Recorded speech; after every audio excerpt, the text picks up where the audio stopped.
একজন মায়ের সার্থকতা কোথায় বলো তো? আমার কাছে মাতৃত্বের সার্থকতা সেটাই, যখন আমি অসুস্থ হই এবং আমার প্রহরপ্রিয়তি কোনো না কোনোভাবে আমাকে সেবা করার চেষ্টা করে।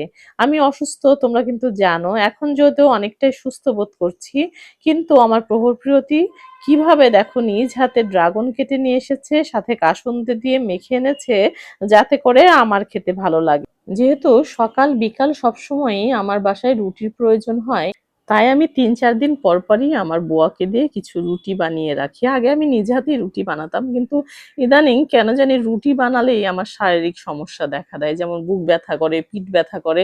আগে এই বিষয়গুলো ছিল না। বয়স বাড়ার সাথে, সাথে আমাদের ইমিউনিটি সিস্টেমটাও কিন্তু দুর্বল হয়ে যায়। কিন্তু আমরা মেয়েরা প্রতিনিয়তই সংসারের ৳১ ৳২ বাঁচানোর জন্য অনেক সময় বুয়া দিয়ে কাজ করাতে চাই না। অনেকের মুখে শুনি, অনেকে বলে ফেলে যে বুয়া দিয়ে কাজ করাতে ঠিক আমার মন চায় না, কারণ তাদের কাজ একদমই পছন্দ হয় না। হ্যাঁ, এটা সত্য, বুয়ারা সবসময় তোমার মন মতো কাজ করবে না। তারপর ২-১টা যা কাজ করবে সেটাতেই কিন্তু তুমি অনেকখানি উপকার পাবে। যদিও আমার এই কথাটা শুনে অনেকে মনে মনে ভাবছো যে আসছে উপদেশ দিতে, নিজের ভিডিওর মাধ্যমে মানুষকে উপদেশ দিয়ে বেড়ায়। বিশ্বাস করো, আমি মানুষের ব্যক্তিগত বিষয় নিয়ে খুবই কম ঘাটাঘাটি করি। আর আমি সবসময় নিজের বিষয়গুলো নিয়েই চিন্তা ভাবনা করতে থাকি। আর অন্যের বিষয় ভাবার মতো পর্যাপ্ত সময় বা ইচ্ছা কোনোটাই কোনো কালে আমার ছিল না। আমি তো মনে করি আমাদের জীবনে প্রতিটা সময়ই মূল্যবান। এই মূল্যবান সময়টুকু আমরা যতটুকু সময় পাবো, ততটুকু সময় যদি কোনো ভালো কাজে আমরা সেটাকে ইউটিলাইজ করতে পারি, সেক্ষেত্রে কিন্তু আমাদের জীবনে ইফেক্টিভ অনেক কিছুই ঘটতে পারে। এজন্য অনেক কিছু আছে, ক্ষুদ্র বিষয়গুলো যেগুলো আমরা গৃহিণীরা ধরে আঁকড়ে ধরে বসে থাকতে চাই, সেটা কিন্তু করা উচিত না। আমরা গৃহিণীরা চাইলেই কিন্তু নিজের সংসারের কাজ একটুখানি কমিয়ে আমাদের নিজেদের যে দক্ষতাটা আছে, ভগবান যেটা যার